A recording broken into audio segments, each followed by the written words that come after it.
deux chefs d'État viennent de terminer leur entrevue en tête-à-tête. Ils ont mis 1h30, en tout cas ils sont entrés à 10h35, c'est presque 1h30 d'entrevue en tête-à-tête. Et le voilà qui prennent les couloirs qui mènent vers cette salle de congrès Blaise Bokoukia où les deux chefs d'État vont devoir se présenter devant la presse et répondre aux préoccupations des chevaliers de la pluie. J'aime beaucoup l'analyse du langage et la sociologie de la communication. Regardez, ils sont très détendus.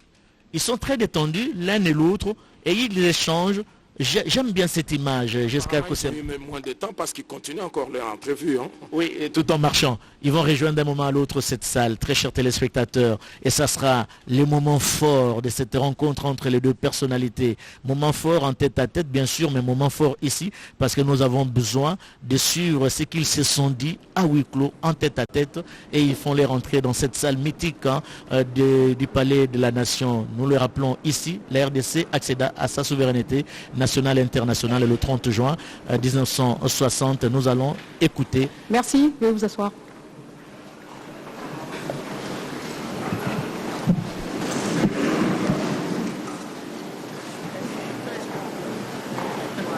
Madame, vous allez rester ici tout le long pour savoir. Parce que là, on voit rien. S'il vous plaît, s'il vous plaît.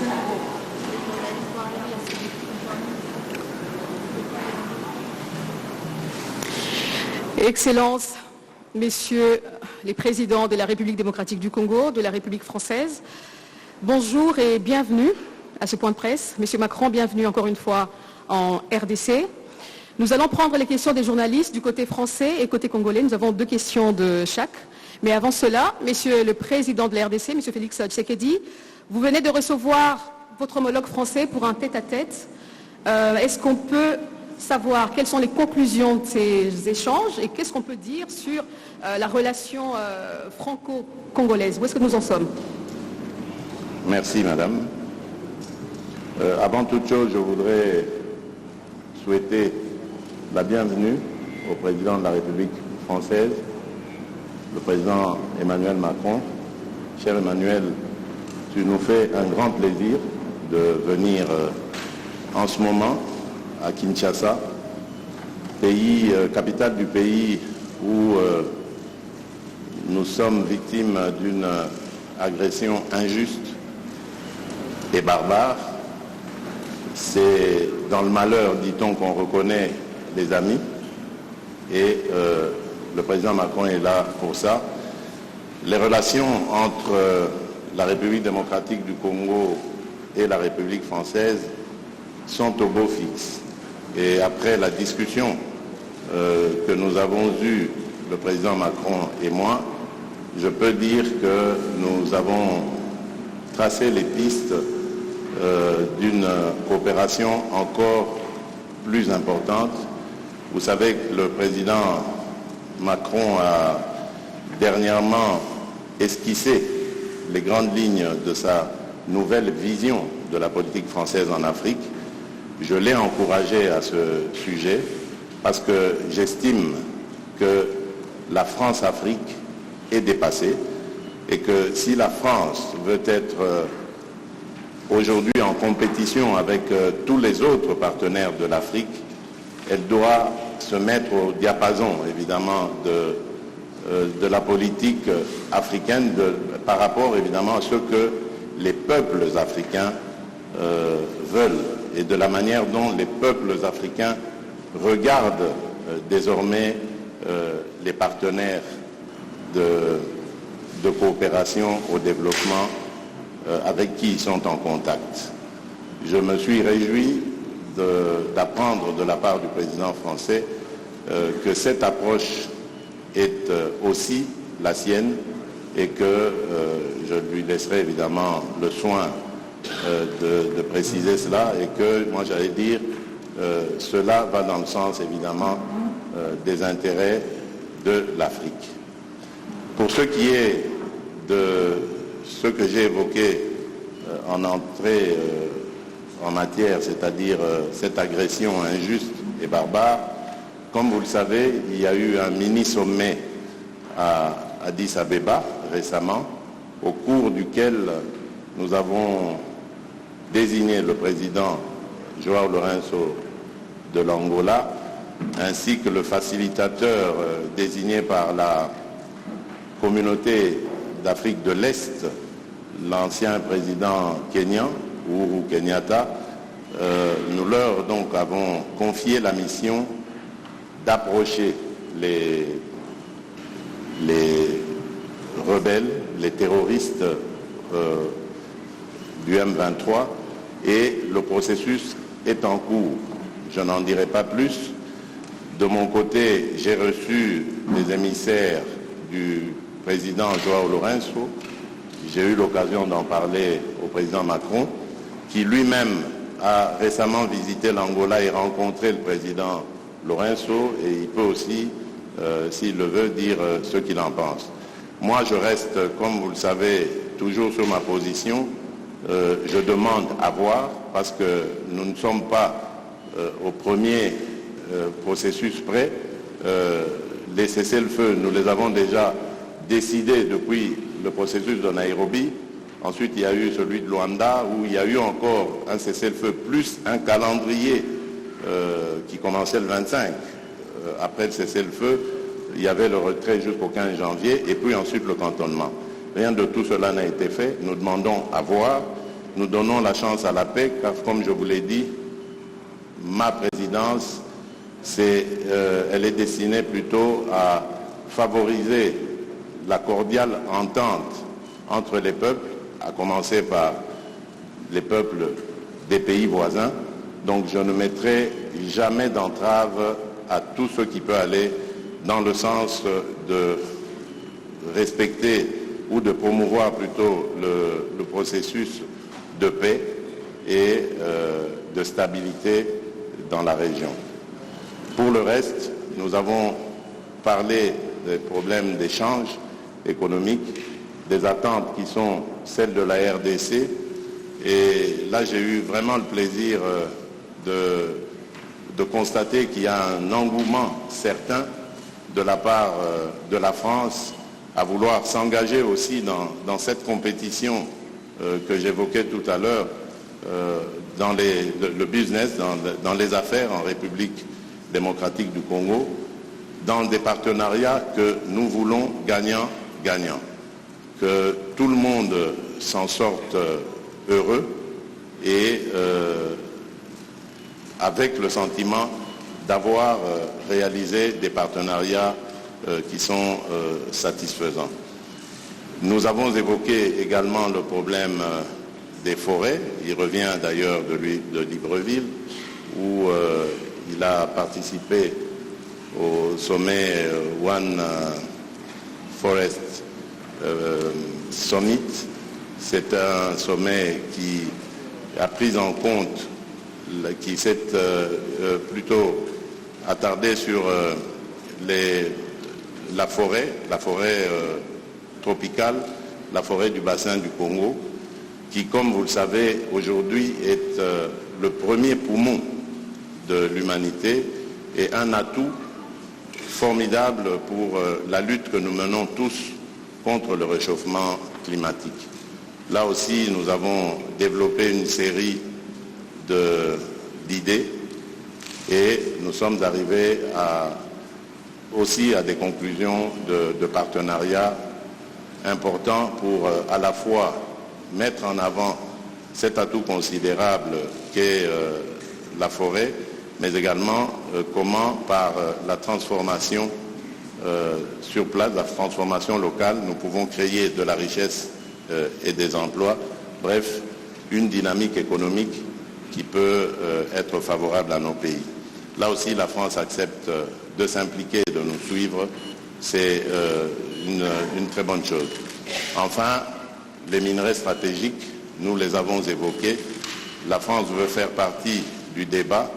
Ce qui m'a le plus intéressé, c'est ce partenariat qui va être conclu, je crois, avec la firme française BRGM, qui va nous apporter son savoir-faire et nous accompagner dans la certification de nos minerais, la cartographie, et plus tard, évidemment, ça nous aidera à pouvoir mieux exploiter ces domaines. Donc voilà en bref ce que nous avons passé comme sujet. Et je peux dire en conclusion que la France revient en force en République démocratique du Congo. Nous espérons simplement que cela n'est pas juste un feu de paille et que ce sera vraiment un vrai départ à nouveau, parce que le président a fait d'ailleurs le constat qu'il n'y a pas beaucoup de firmes françaises en République démocratique du Congo en particulier, mais même aussi en Afrique en général, et qu'il serait temps que la France redevienne encore plus présente. Ce sera tant mieux pour nos relations, tant mieux pour les affaires, tant mieux pour l'emploi. Voilà, mesdames et messieurs, ce que je peux dire en substance, en attendant évidemment les questions des journalistes. Merci, Monsieur le Président. Merci beaucoup. Monsieur le Président Macron, c'est votre première visite officielle en République démocratique du Congo, le plus grand pays de la francophonie, mais vous arrivez quand même à un moment assez particulier où il y a une dégradation de la situation sécuritaire dans la partie est du pays. Quel serait votre premier message au peuple congolais qui vous suit en ce moment, pour ne pas dire celle de l'Est en particulier? Merci beaucoup, Madame. Monsieur le Président, cher Félix, Monsieur le Premier ministre, Mesdames et Messieurs les ministres, Mesdames et Messieurs les parlementaires, ambassadeurs, chers amis. D'abord, je veux dire combien je suis heureux d'être aujourd'hui pour ma première visite, en effet, en République démocratique du Congo, dans cette salle historique pour l'histoire de votre nation. Et après avoir accueilli comme invité d'honneur le président, en particulier au Forum sur la paix en 2019, puis retrouvé lors du sommet sur le financement des économies en 2021, il était grand temps que, à mon tour, je vienne. Alors cette visite est la dernière étape, le point d'orgue en quelque sorte d'une tournée de 4 jours qui m'a conduit de Libreville à Luanda puis Brazzaville jusqu'à vous, Kinshasa. Et c'est ici en effet que se jouent nombre de combats du siècle, y compris ceux que nous avons portés ces derniers jours, celui pour la forêt et justement ce trésor du bassin du fleuve Congo. Alors cette visite, vous l'évoquiez à l'instant, arrive à un moment particulier pour la République démocratique du Congo, et j'en mesure toute la gravité. Elle intervient à un moment, vous l'avez dit, Président, où une région, un peuple, un pays, vit le nouvel acte d'une tragédie qui, depuis près de 30 ans, ne s'est jamais vraiment éteinte. Des centaines de milliers de Congolais revivent le cauchemar de la guerre, de la fuite, du dénuement absolu. Une ville, Goma, est à nouveau sous la menace d'une rébellion qui emprunte de nouveaux acronymes, aujourd'hui le M23, mais dont le visage et les soutiens extérieurs et l'agenda sont connus. La France ne s'est jamais résignée à une soi-disant fatalité de l'histoire et à ce que l'horreur de la guerre puisse se répéter. Parce que la guerre qui revient, c'est ajouter des morts aux morts et des drames aux drames. Et en disant cela aujourd'hui, je veux également pleinement mesurer le poids de l'histoire, les drames qui se sont joués dans votre pays, les crises et guerres précédentes, qui nécessiteront que la justice pour le temps présent et la justice pour les crimes passés puissent passer. Face à une histoire dont le nombre de victimes équivaut à celui des guerres mondiales que nous avons vécues, la France ne prétend pas, et je ne prétends pas avoir seule une solution. La solution est dans un réveil collectif, dans la prise de conscience qui se joue ici, qui est l'affaire de tous et de toute la région. Et aux crimes et aux tragédies qui se déroulent sous nos yeux, nous ne devons pas ajouter l'oubli et l'abandon. Alors je souhaite aujourd'hui que la France reste fidèle à son rôle d'allié indéfectible de la RDC pour défendre son intégrité et sa souveraineté. La République démocratique du Congo ne doit pas être un butin de guerre.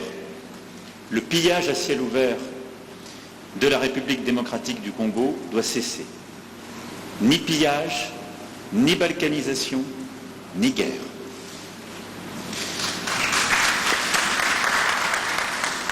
C'est le sens même de ma présence aujourd'hui, dire à tous qu'il ne peut d'ailleurs y avoir 2 poids 2 mesures entre la tragédie qui se joue en Ukraine sur le territoire européen et celle qui se joue sur le sol africain. Et la solidarité ne saurait être à géométrie variable. Et à cet égard, je veux vous saluer, Monsieur le Président, pour la clarté de vos expressions et de vos votes à l'Assemblée générale des Nations Unies quand il s'est agi de condamner l'agression russe et de défendre le droit international. Vous méritez la même clarté. Nous avons, au cours des derniers jours, écouté des acteurs humanitaires congolais et internationaux engagés sur le terrain. C'est la première réponse de court terme. Nous avons entendu leur alarme face au dramatique manque de moyens qui se profilent sur le terrain et les situations extrêmes qui sont à nouveau vécues par nombre de vos compatriotes. C'est pour cette raison que la France sera le premier État à répondre à l'initiative de l'Union européenne, annoncée ce matin même, de mettre en place un pont aérien humanitaire à destination de Goma. Nous allons débloquer une contribution immédiate de 34 millions d'euros d'aide humanitaire, laquelle s'ajoutera au montant de près de 50 millions annoncés par l'Union européenne. Nous nous tenons également à la disposition de l'Union européenne pour fournir des moyens de transport, civils ou militaires, et pour procéder à leur acheminement. Je veux ici remercier le commissaire européen Lenarčič d'avoir amorcé cette solidarité européenne qui se concrétisera dans les jours qui viennent par l'acheminement de plusieurs tonnes de matériel humanitaire au profit des populations déplacées dans la région de Goma et dans toutes les régions qui ont été affectées par ces mouvements rebelles et ces groupes terroristes. Le rôle de la France, c'est aussi de tout faire pour qu'il y ait un chemin vers la paix. Pour cela, chacun doit être à la hauteur de ses responsabilités. J'ai parlé il y a quelques instants au secrétaire général des Nations Unies, Antonio Guterres, qui est engagé pour faire jouer aux Nations Unies leur rôle indispensable, et je l'en remercie. Et donc ensemble, nous devons travailler, Union européenne, Union africaine, organisations sous-régionales, pays de la région et Nations Unies, à ce qu'on chacun donc apporte sa contribution pour enfin imposer la désescalade et la paix. À cet égard, je veux ici dire tout notre soutien au processus de Luanda et de Nairobi. Et suite à la dernière réunion qui s'est tenue en marge du sommet de l'Union africaine à Addis Abeba, notre soutien à la médiation que vous avez confiée. J'étais hier avec le président Lourenço, nous avons eu un très long échange sur le sujet et le plan qui est aujourd'hui sur la table, qui a été agréé par tous, qui est en train d'être mis en œuvre, j'en suis convaincu, est le bon, à condition évidemment qu'à chaque étape il soit respecté et que le chronogramme qui a été décidé à partir du 28 février soit dûment respecté. Cessez-le-feu sur le terrain, mécanisme de vérification sous supervision angolaise, cantonnement du M23 sur votre sol, processus de désengagement, désarmement et réinsertion, déploiement de forces régionales, et je veux ici remercier les Kenyans, j'espère que les autres rejoindront, et je veux ici dire que nous serons évidemment mobilisés pour aider au financement, et désescalade dans un premier temps, retour à une paix durable ensuite. Tout ça est ce qui nous a longtemps manqué, mais tout ça dépend évidemment des pressions politiques, diplomatiques, économiques, pour que cela soit respecté. À cet égard, la discussion que j'ai eue avec le président, la discussion que nous avons eue avec le président Lourenço, la discussion que j'ai eue ce matin avec le président, cher Félix, et l'échange que j'ai pu avoir avec le président Kagame m'a démontré une chose. Tous m'ont apporté un soutien clair au cessez-le-feu pour mardi prochain, qui est prévu dans le chronogramme, sur lequel se sont engagés aussi les représentants du M23 qui sont allés voir le président Lourenço. Nous verrons maintenant si chacun respecte la parole donnée. Mais si je dois retenir un seul motif d'optimisme, c'est que tous mes interlocuteurs adhèrent à ce plan porté par l'Angola, le Kenya, le Burundi, et je salue, cher Félix, le courage qui est le vôtre de donner une chance à ce plan et à la paix. Avec une exigence légitime, c'est que tous ceux qui s'y engagent respectent la parole donnée, les rendez-vous, les dates et l'effectivité des choix pris, des promesses tenues. Il nous revient d'être collectivement à vos côtés pour faire la démonstration que ce choix est le bon. Ceux qui s'en éloigneront auront une responsabilité écrasante et s'exposeront à la sanction de l'histoire. Et dans une région où la France a su regarder en face son propre passé, nous savons combien ce poids de la sanction de l'histoire peut être accablant. Je le disais en ouverture de mon propos, cette visite en un moment de gravité est aussi une visite d'amitié, d'espoir, et le président l'a évoqué à l'instant. Et c'est un espoir légitime parce que vous êtes un grand pays et nos deux pays ont en quelque sorte en commun aussi de voir grand. Et pour transposer un mot célèbre du général de Gaulle, le Congo ne peut être le Congo sans la grandeur. Et donc, aucun pays d'Afrique n'est plus doté que le vôtre de richesses de toutes sortes et une capacité à saisir un destin d'exception. C'est pourquoi nous souhaitons bâtir un partenariat nouveau sur plusieurs axes. D'abord, vous aider à la pleine souveraineté sur le plan sécuritaire et militaire. Nous sommes déjà les premiers partenaires en termes de formation militaire de la RDC. Nous souhaitons faire davantage parce que la condition pour qu'il y ait dans la durée la fin des pillages, la fin du risque de balkanisation que j'évoquais, c'est qu'il y ait le retour de l'État régalien et des conditions de cet État régalien partout sur le territoire. Nous souhaitons être des partenaires dans la durée de ce travail. Formation, équipement, capacité à être à vos côtés, ça correspond au nouveau partenariat qui est le nôtre. Deuxièmement, c'est sur le terrain économique, vous l'avez dit. Nous allons cet après-midi, dans une conférence économique, illustrer ce que je disais lundi. Nous répondons aux demandes qui sont les vôtres. On ne vient pas plaquer des solutions. On vient avec des entreprises de toute taille, de tous ordres et beaucoup d'entreprises nouvelles. Nous assumons d'être là, y compris pour défendre nos intérêts économiques, et on le fait en amenant avec nous toutes les compétences, et y compris les Européens. Et je me félicite que 2 commissaires européens seront à nos côtés cet après-midi. C'est pas simplement la France, mais la France et l'Europe, sur la base d'un partenariat équilibré et respectueux, et des services urbains, si importants pour vous, on l'évoquait ensemble, du numérique jusqu'au domaine minier, où nous souhaitons travailler avec vous pour bâtir un cadre de confiance qui permettra une exploitation au service des Congolais, dans les meilleures conditions scientifiques, permettant justement la coopération et notre expertise. C'est, je crois, la clé de ce partenariat économique qui nous permettra aussi de faire mieux. Parce que l'Afrique est un théâtre de compétition. Il faut que cette compétition se fasse dans un cadre loyal, qui serve les intérêts des populations, qui aide à lutter contre la corruption, mais où nous avons notre place à jouer, ni plus ni moins. Ensuite, après le sécuritaire et l'économique, c'est la science et la recherche. J'aurai cet après-midi l'occasion et l'honneur d'être reçu par le professeur Mouyembe, découvreur du virus Ebola, dans ce fleuron de la recherche scientifique congolaise et africaine qui est l'Institut national de recherche biomédicale. Et je veux ici d'ailleurs rappeler combien la France a été engagée dans cette lutte contre le virus Ebola avec les meilleures équipes de l'INSERM, de plusieurs de nos laboratoires, combien nos chercheurs, nos épidémiologistes sont venus. Yves Lévy avait eu cette mission confiée il y a quelques années, ici même, et je veux saluer cette coopération, mais l'INRB, dans le séquençage des virus les plus dangereux, dans la lutte contre la pandémie de Covid-19, dans la formation d'étudiants venus de toute l'Afrique, prouve tout ce qu'on peut accomplir quand notre coopération se donne les moyens. Et sur ce modèle qui est un fleuron de la coopération franco-congolaise, je souhaite qu'on aille beaucoup plus loin et la ministre de l'Enseignement supérieur et de la Recherche pourra illustrer cette volonté dans de nombreux domaines d'échanges scientifiques et universitaires.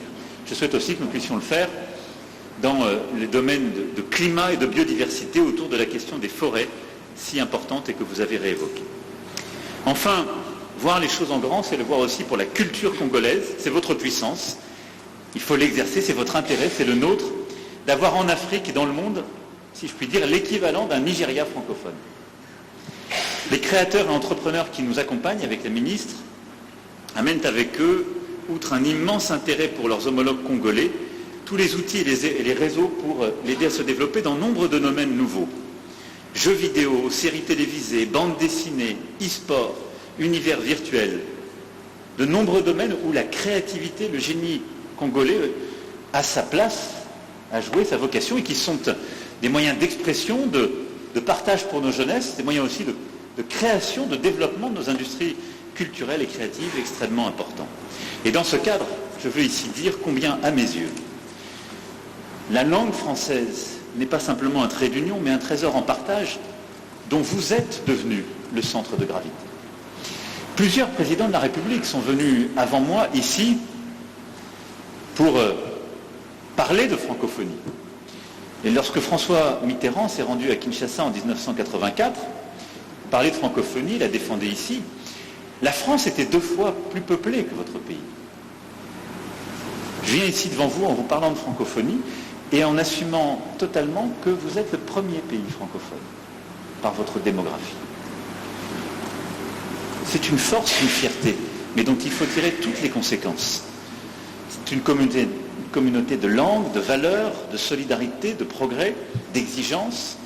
C'est aussi une communauté de création, de dynamisme. Et je suis convaincu que la vocation qui est celle de la République démocratique du Congo est de prendre toute cette place, la première, dans la francophonie de demain. Et je souhaite qu'ensemble, on puisse bâtir les prochains rendez-vous et en particulier des annonces fortes lors du sommet pour la francophonie que nous aurons organisé en France en 2024. Merci beaucoup. Merci, Monsieur le Président. Nous allons donc passer à la phase questions-réponses. Merci. Alors, nous allons commencer par Michel Kifinda de Radio Kapi qui a une question, je pense, sur les aspects sécuritaires. Michel Kifinda, vous avez le micro. Merci. Je suis Michel Kifinda Ngoy de Radio Kapi. Ma question va s'adresser à Monsieur le Président Emmanuel Macron. Monsieur le Président, la mémoire congolaise retient d'une façon fraîche que la France a joué un rôle pertinent dans le génocide rwandais et surtout dans l'entrée des FDLR en RDC avec l'opération turquoise. Vous vous rappelez, il y a eu un couloir humanitaire. On a fait entrer des militaires avec armes et munitions malgré l'opposition de l'autorité congolaise. Aujourd'hui, la RDC a déjà enregistré plus de 10 millions de morts. On est victime de notre solidarité. Comment la France compte-t-elle résoudre personnellement, puisque vous étiez là et c'est vous qui avez fait entrer ces militaires, cette problématique de la sécurité dans l'Est et comment comptez-vous réparer le préjudice causé à la population congolaise? Ça, c'est le premier aspect de ma question. Le deuxième aspect de ma question, Monsieur le Président, puisque tous les rapports des experts des Nations Unies, Amnesty International et autres, attestent la thèse d'une agression rwandaise sous couvert du M23. Nous constatons que la France n'est pas assez chaude à condamner le Rwanda, à demander des sanctions, puisque vous siégez au Conseil de sécurité des Nations Unies, mais vous le faites avec agressivité contre la Russie. Pourquoi cette léthargie du côté congolais? Vous sentez-vous plus coupable de la mort de 800 000 Rwandais plutôt que de 10 millions de Congolais? Qui plus est, vous avez même donné 20 millions de dollars au Rwanda, pays agresseur à la RDC. La RDC peut-elle toujours continuer à considérer la France comme un pays ami? Merci, Monsieur le Président. Merci, Michel. Merci pour vos questions. J'ai dit dans mon propos introductif, et je vous le redis avec beaucoup de clarté, que la France est un allié de la RDC, continuera de l'être. J'ai dit avec beaucoup de clarté comment nous voyons la situation aujourd'hui, condamnant toute forme de pillage, de balkanisation, de menace de la souveraineté de votre pays. Je suis prêt à ouvrir tous les dossiers de l'histoire. Je l'ai fait avec le Rwanda. Si c'est le souhait du président Tshisekedi, je suis totalement favorable à ce qu'il y ait une commission d'historiens qui puisse assigner les responsabilités aux uns et aux autres. Vous avez rappelé une page sombre de l'histoire de la région. La France a assumé d'ouvrir tous ses livres et de la faire écrire par des historiens de manière totalement indépendante. Je pense que vous avez fait un raccourci qui, lui, n'a rien d'historique ni de juste entre le rôle qu'a pu jouer la France et la situation dramatique que j'évoquais, et la guerre, la deuxième guerre, avec les millions de morts dans votre pays, dont je rappelais la gravité. Donc je récuse le raccourci que vous avez fait et la responsabilité qu'on pourrait assigner à la France, parce que je suis pour la vérité, mais toute la vérité, je ne suis pas pour prendre tous les fardeaux. J'essaie de prendre les miens, et c'est déjà bien. Donc, oui, pour une commission d'historiens, pour faire ce travail, s'il semble utile au président, et donner les faits. Ensuite, soyons clairs, quelle est la situation depuis 1994 ? Plusieurs pays de la sous-région, il n'y en a pas qu'un, plusieurs, sont rentrés dans votre pays, et plusieurs groupes rebelles y ont prospéré, captant d'ailleurs beaucoup de richesses minières économiques qui devraient revenir à votre peuple. Et depuis 1994, ce n'est pas la faute de la France, pardon de le dire dans des termes aussi crus, vous n'avez pas été capable de restaurer la souveraineté, ni militaire, ni sécuritaire, ni administrative de votre pays. C'est aussi une réalité. Il ne faut pas chercher des des coupables à l'extérieur de cette affaire. Et donc on en est dans cette situation qui a conduit à des drames absolus, à cette deuxième guerre, à des millions de morts qu'on ne doit pas oublier, à la nécessité aussi, ce qui est une responsabilité qui doit se faire ici, ce n'est pas la France ou d'autres de le faire, de mettre en place une vraie justice, une justice transitionnelle qui est la clé pour que celles et ceux qui parfois ont tué soient jugés. Et parfois ils évoluent encore, ils sont là, ils sont encore avec des responsabilités. Comment voulez-vous qu'il y ait une paix durable et de la confiance dans un pays quand la justice n'est pas passée? Ne demandez pas, n'accusez pas la France pour quelque chose qui dépend de vous, là. C'est une réalité aussi.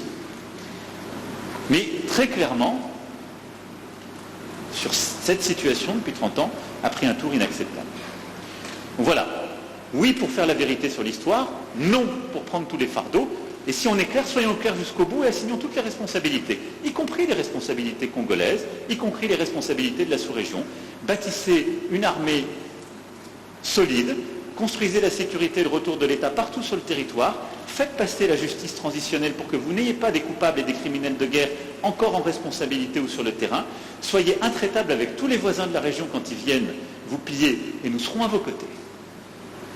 Je ne peux pas être plus clair sur ce sujet. La clé dans la durée, on l'évoquait avec le président Tshisekedi.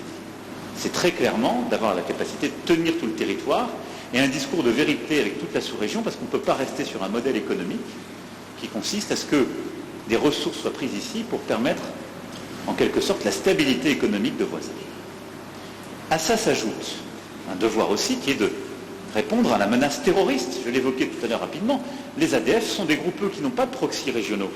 Ce sont des groupes terroristes sur votre sol qui menacent la stabilité et qui peuvent s'étendre, on l'a vu dans d'autres régions africaines, avec des conséquences terribles. Et ces mouvements terroristes islamistes, il faut aussi les combattre, c'est une question de sécurité nationale. Ensuite, pour ce qui est du M23 et des sanctions. J'ai toujours été très clair, et la France a constamment condamné le M23 et tous ceux qui le soutiennent. Et je suis ici pour que chacun prenne ses responsabilités, y compris le Rwanda. Aujourd'hui, la région assume ses responsabilités en mettant un plan de désescalade sur la table. Il est à ses premiers pas. D'abord, il marque une convergence entre des mécanismes qui étaient séparés jusqu'alors. Ensuite, il commence à fonctionner, en tout cas je le regarde avec beaucoup d'estime, d'amitié si je puis dire et de soutien. Et nous sommes d'accord, y compris avec le président Tshisekedi, pour appliquer ce plan et donner une chance à la paix. Donc nous avons une opportunité de résoudre, je l'espère, la question du M23. Nous avons aussi l'opportunité de traiter, ce faisant, si ce plan avec son chronogramme sont appliqués, enfin la question des FDLR. Donc je vais être très clair, ce n'est pas aujourd'hui qu'on doit tout bousculer. Aujourd'hui, il faut donner une chance à ce plan, à la médiation angolaise, à l'engagement des uns et des autres résultats. Mais je serai tout aussi clair. Ceux qui feront obstacle à ce plan, et on le verra sur le terrain, puisque dans le cadre de la médiation, il y a un mécanisme de vérification sous pilotage angolais, qui pourra dire qui respecte, qui ne le respecte pas, avec des observateurs indépendants. Ceux qui feront obstacle à ce plan savent à quoi ils s'exposent, y compris à des sanctions. Merci. Alors nous avons Madame Leroux, Valérie, de l'agence France Presse, AFP. Oui, la première question s'adresse à Monsieur le Président Tshisekedi. Êtes-vous satisfait des annonces qui ont été formulées par votre homologue français et considérez-vous que la France a clarifié sa position sur la situation dans l'Est du pays comme les Congolais le réclamaient? La deuxième question est pour Monsieur le Président Macron. Vous êtes aujourd'hui à Kinshasa dans un pays qui se prépare à une échéance électorale importante à la fin de l'année. Craignez-vous, comme un de vos ministres des Affaires étrangères a pu le formuler dans le passé, qu'il y ait de nouveaux compromis à l'africaine pour la prochaine élection à venir, comme ça avait été formulé lors de l'annonce de la victoire de M. Tshisekedi? Et toute petite question supplémentaire, Monsieur Macron, vous avez beaucoup insisté durant votre tournée sur la fin de la Centrafrique, de la France-Afrique, pardon, excusez-moi. Votre visite hier à Brazzaville et les images du président français aux côtés de son homologue Sassou Nguesso ont été interprétées par beaucoup comme une forme de reliquat du passé.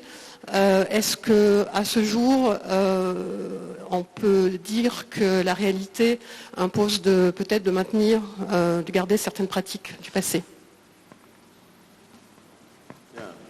Merci, madame. Les annonces du président français, bien évidemment, sont satisfaisantes, mais c'est encore sur le plan théorique. Il faut attendre de voir la pratique. Nous remercions la France et l'Europe pour ce soutien combien important à apporter aux déplacés de guerre, à nos compatriotes déplacés de guerre. Mais là, je dois préciser que j'avais fait une proposition pour accompagner cette aide à ces déplacés. J'ai faite tout à l'heure au président Macron. C'est celle d'apporter plutôt une aide au retour et non pas une aide à demeurer dans des conditions infrahumaines que ces déplacés de guerre vivent en ce moment. L'aide au retour aura l'avantage à la fois de ramener évidemment ces déplacés dans leur lieu de résidence habituel, mais aussi de mettre la pression sur le processus de paix, l'exécution du processus de paix, c'est-à-dire cessez-le-feu et retrait, parce qu'au moment où les populations feront mouvement vers leur localité d'origine, les terroristes du M23 devront quitter ces lieux. Et enfin, chose importante, ça donnera la possibilité cette fois-ci à la Commission électorale nationale indépendante de déployer ces machines et d'ouvrir ces bureaux pour enregistrer les électeurs. Parce qu'en ce moment, je vous le rappelle, nous sommes déjà en phase du processus électoral. Les électeurs sont en train d'être enrôlés. C'est déjà fait dans la partie ouest du pays. Actuellement, nous sommes dans la partie centre et la partie est. Le seul problème reste au niveau des zones de troubles où nous avons besoin que l'ordre revienne ainsi que la stabilité afin de pouvoir continuer avec le processus électoral. Sinon, nous risquons d'avoir un retard considérable qui impactera sur la date prévue par le calendrier. Pour le reste, c'est comme je l'ai dit, je demande à voir, surtout au niveau des sanctions, parce que je reste dubitatif quant à la bonne foi de ceux qui nous ont agressés. Il n'y avait aucune raison, je le rappelle, qui justifiait cette agression, si ce n'est que des raisons économiques, mais propres au Rwanda, instigateur de cette agression. Maintenant, la question est de savoir est-ce que le Rwanda peut se passer de ce pillage systématique de la République démocratique du Congo qui date maintenant d'une vingtaine d'années. Et si c'est le cas, ça se vérifiera à travers ce processus. Et si ce n'est pas le cas, c'est là que je vérifierai les propos et les engagements du président Macron par rapport aux sanctions à prendre contre le Rwanda, et ça il faut le préciser. Je vous remercie.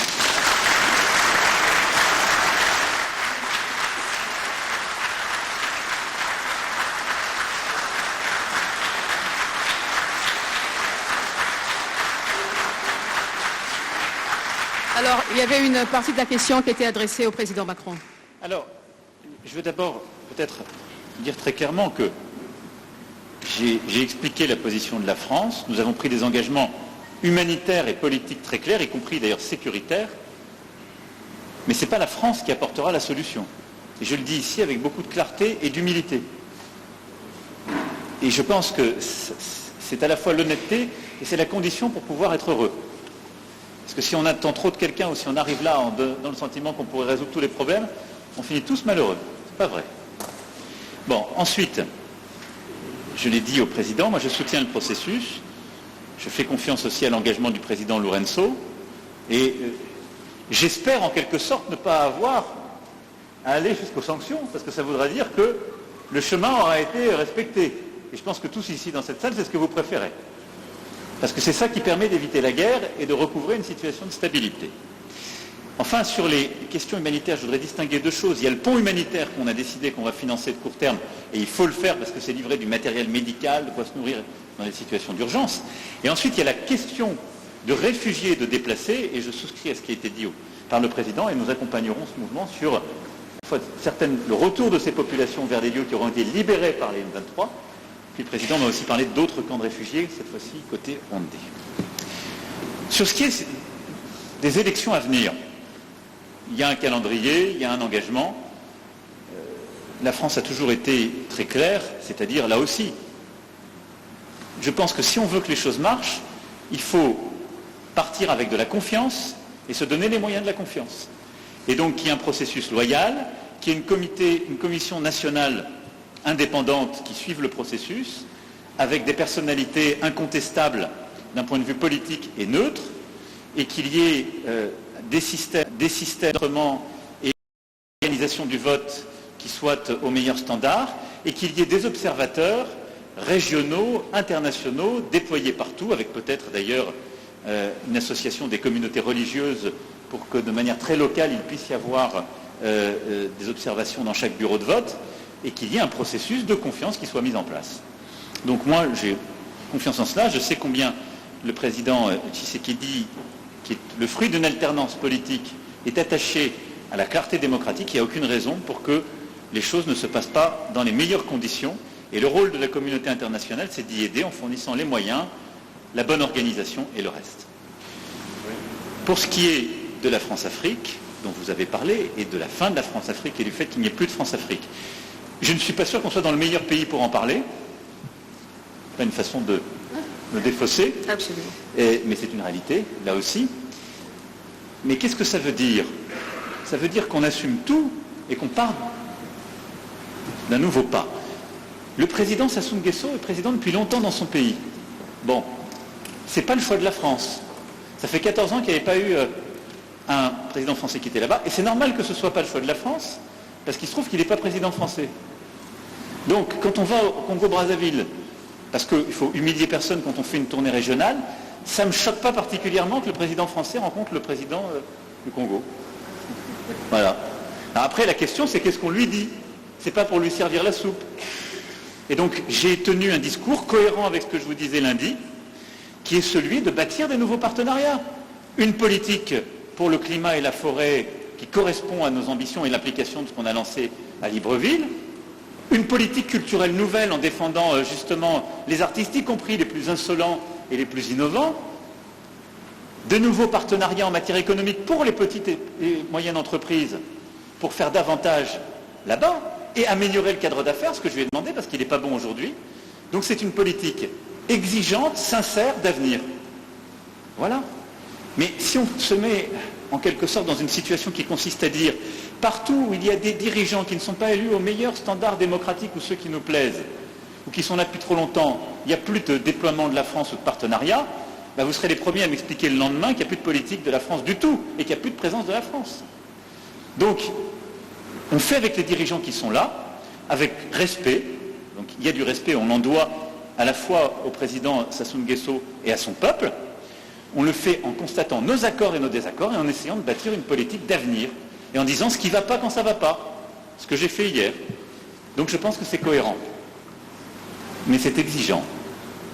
C'est le propre exactement de ce que nous sommes en train de faire.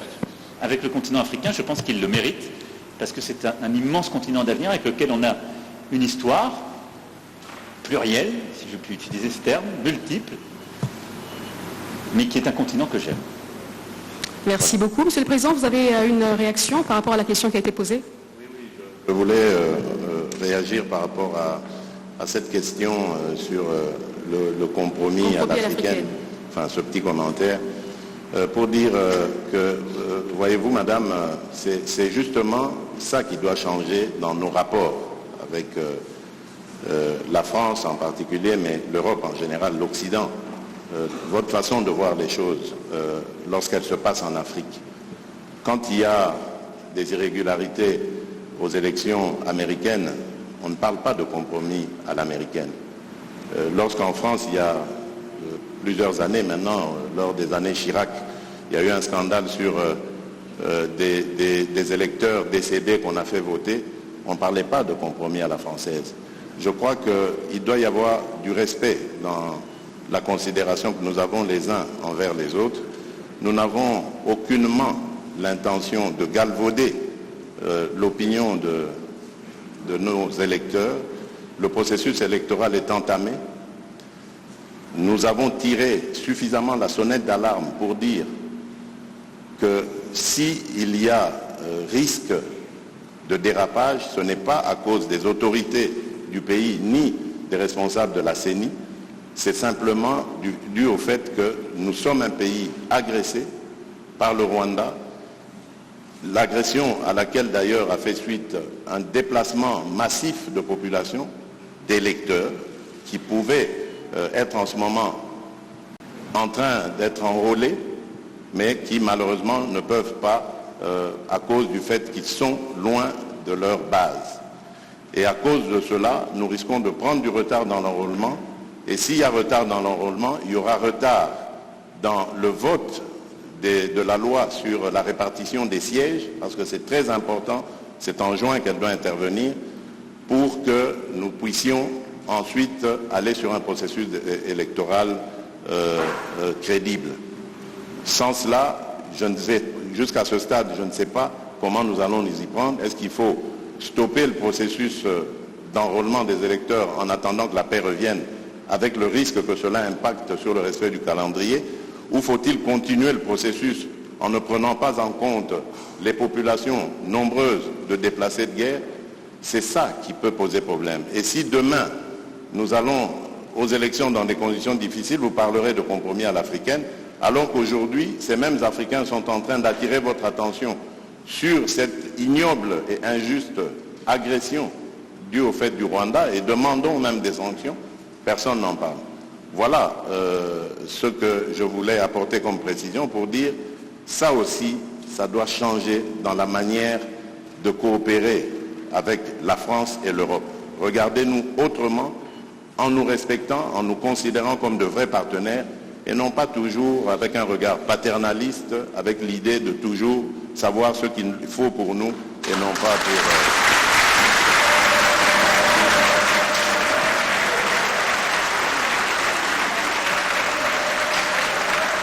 Voilà, merci. Je pense que le président Macron a une réaction.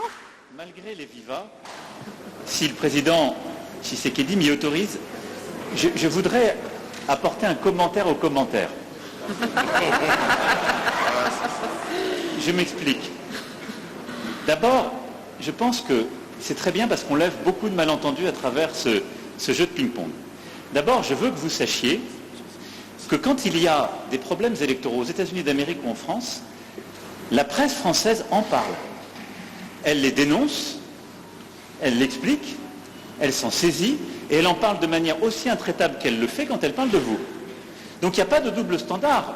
Ce qui serait inquiétant, c'est si la presse française n'en parlait pas pour vous, mais elle en parle aussi pour nous.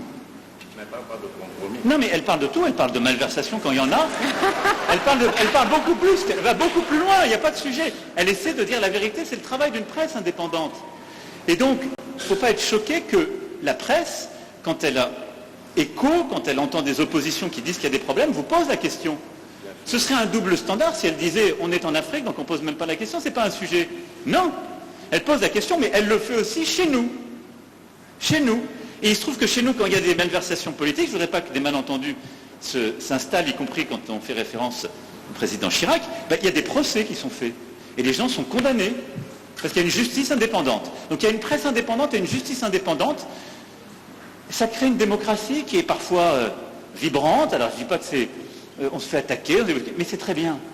Ça permet des alternances démocratiques et ça permet de bâtir par cette maïotique une vérité. Ça, c'est la première chose. Ne croyez pas qu'il y a un double standard. Ça n'est pas vrai. Ne croyez pas que ce soit de l'irrespect. Ça n'est pas vrai. Parce que les journalistes français, européens ou américains posent les mêmes questions à leurs dirigeants chez eux. La deuxième chose, et ça me permet d'insister, parce que le président a parlé de la France en répondant à la question. Quand un ou une journaliste française pose une question, ça n'est pas le gouvernement de la France. Et c'est bien comme ça. Mais il ne faut pas tout confondre. Non, Parce que, non, mais c'est pas une position de la France. je faisais allusion. Parce qu'il n'y a pas de...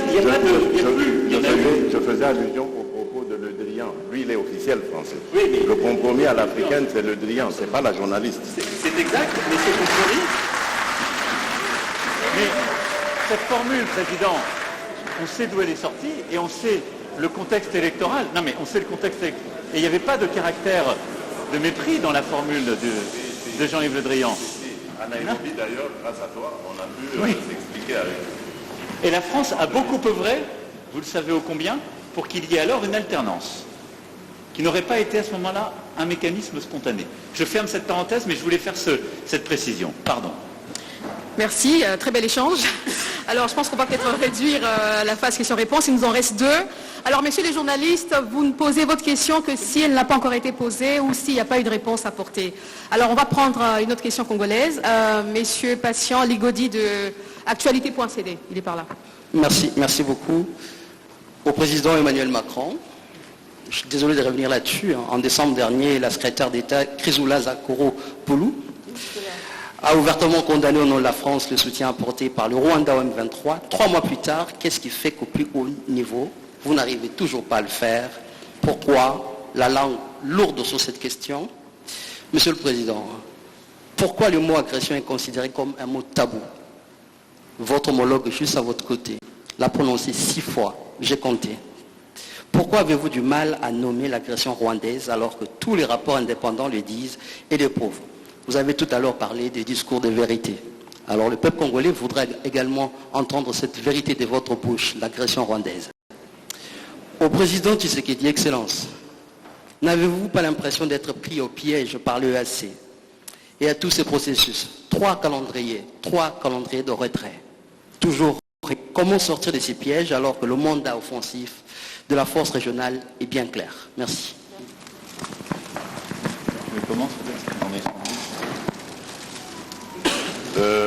Être pris au piège, je ne pense pas. D'abord, lorsque la République démocratique du Congo a décidé d'adhérer à l'EAC, ce n'était pas pour des problèmes sécuritaires. Au contraire, c'était pour des problèmes d'avantages douaniers. Je vous rappelle ici que la majeure partie de nos compatriotes vivant à l'Est, les opérateurs économiques, j'entends, et même bien d'autres dans d'autres secteurs, travaillent souvent avec les pays d'Afrique de l'Est. Et lorsqu'il y a importation de denrées de tout genre, c'est par les ports de Mombasa et de Dar es Salaam principalement que cela vient. Et donc, nos opérateurs économiques n'étaient pas dans les mêmes conditions de concurrence que leurs homologues des pays voisins. Et ça avait un impact négatif pour notre économie parce qu'ils étaient obligés à ce moment-là de migrer vers ces pays, de vivre là-bas et donc de faire gagner plus de ressources à ces pays-là qu'à la République démocratique du Congo. Donc ça, ce n'est que pour l'aspect économique. Il y en a bien d'autres qui ont milité à ce que nous prenions la décision d'adhérer à cette communauté. Et puis, vu la taille de la République démocratique du Congo qui se situe au centre de l'Afrique, ça aurait été une opportunité formidable, surtout en ce qui concerne aujourd'hui la zone de libre-échange continentale, l'intégration de l'Afrique. Ça aurait été une opportunité formidable d'adhérer, et c'est une opportunité formidable parce que ça nous permet d'être au cœur de tous ces échanges entre l'océan Indien et l'océan Pacifique. Donc il faut regarder notre adhésion à la communauté d'Afrique de l'Est de cette manière-là.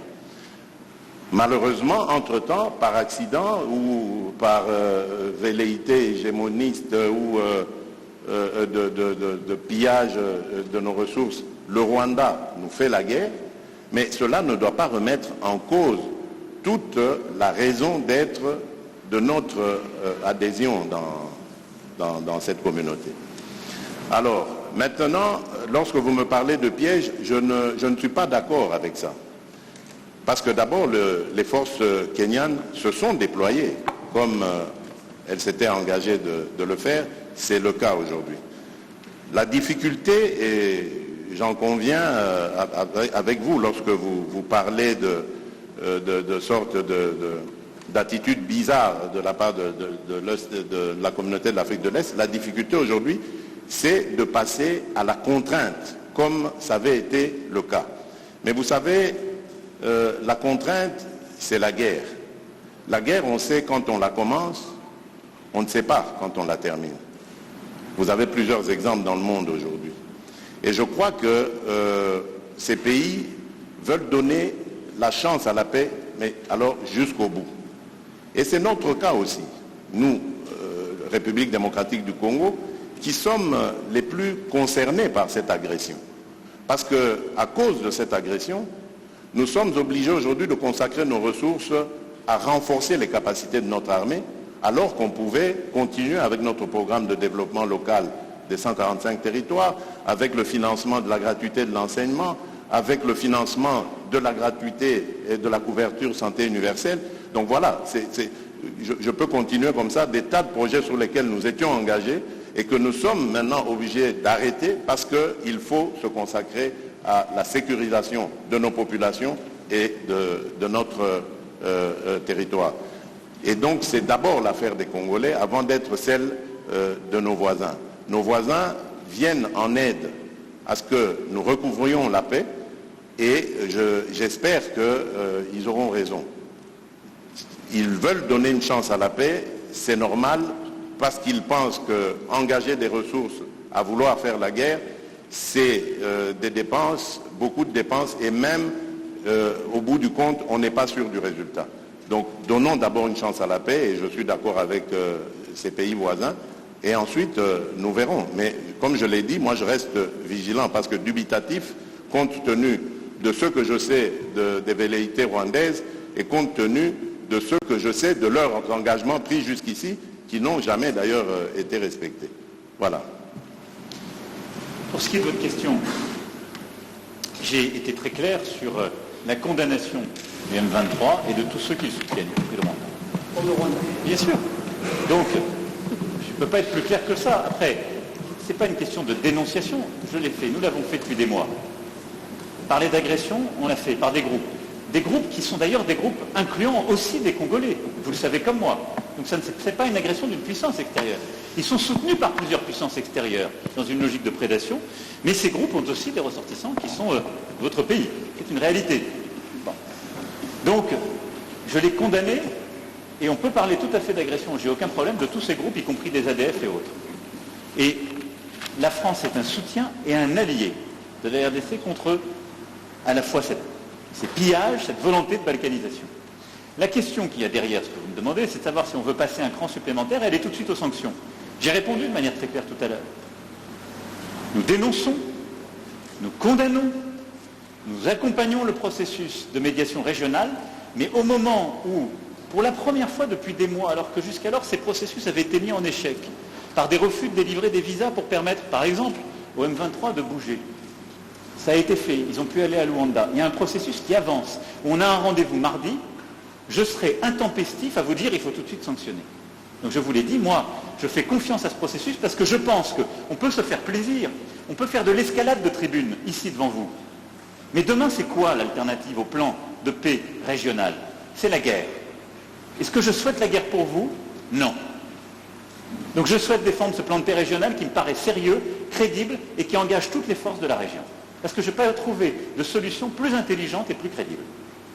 Et donc dans ce cadre, je préfère faire confiance avec exigence, dire ce que nous attendons du Rwanda et des autres voisins, c'est de s'engager et de respecter les rendez-vous qu'ils se donnent, sous la supervision des médiateurs, et s'ils ne respectent pas, alors oui, il doit y avoir des sanctions. Je vous le dis très clairement. Mais au bon moment et en fonction du processus qui a été décidé par votre président et ses homologues à Addis Abeba et qui est sous cette médiation angolaise. Alors la dernière question est de Madame Méral Christelle de France Télévisions. Bonjour, Christelle Méral, donc France Télévisions. La question s'adresse à président français. Monsieur Macron, vous, après plusieurs jours en Afrique, vous rentrez donc demain matin en France. Le pays, mardi, pourrait être bloqué en raison de la réforme des retraites. Alors, est-ce que vous ne redoutez pas que le blocage s'installe? Et puis, si la réforme devait rester très impopulaire, est-ce que vous ne craignez pas que l'on vous reproche de ne pas être à l'écoute des Français? Vous comprendrez bien que j'ai déjà fait plusieurs commentaires sur cette réforme des retraites, qui a fait partie de mon engagement présidentiel, et je ne vais pas, depuis ici, compte tenu des sujets qu'on est en train d'évoquer, de la lourdeur de l'actualité, de l'importance stratégique de cette tournée en Afrique, faire de nouveaux commentaires sur les commentaires. Je n'ai pas grand-chose de neuf à dire. Donc, ce qui m'importe, c'est surtout d'expliquer à nos compatriotes l'importance, en effet, dans un moment comme le nôtre, de passer 4 jours en Afrique, dans cette région qui est une région où une partie de notre histoire aussi s'est jouée. On était à Brazzaville hier, qui était la capitale de la France libre, où il y a une partie de notre passé, mais surtout beaucoup de notre avenir, sur le plan climatique, sur le plan de la biodiversité, culturelle, linguistique, mais aussi sécuritaire.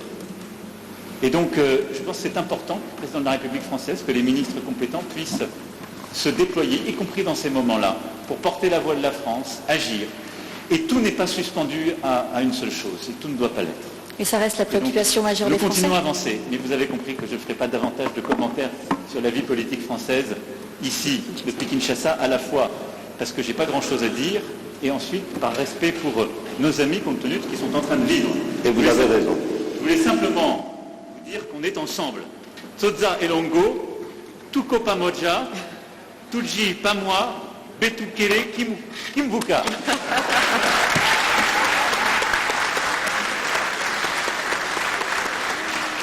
Merci beaucoup, Vos Excellences, Monsieur le Président de la RDC de la France, de vous être prêtés à ce jeu de questions-réponses. Merci à tous.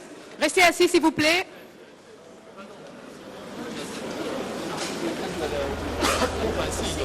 L'un et de l'autre, qu'est-ce que nous pouvons retenir de ce jeu de questions-réponses avec la presse tant nationale qu'étrangère?